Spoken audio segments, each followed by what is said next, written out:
Hindi po, ma'am. Guys, ang dami kong tawa dito. Si ate ay first time na sumakay sa joyride. So, tingnan nyo kung saan niya nilagay ang hairnet.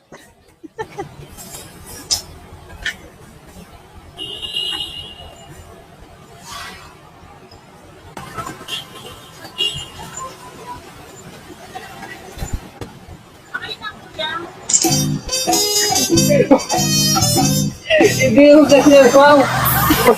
Sa ulo.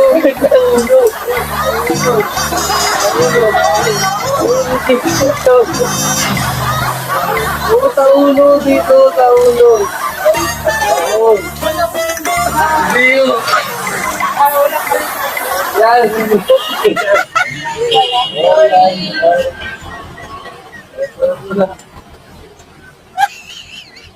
Gusto niyo mo ba?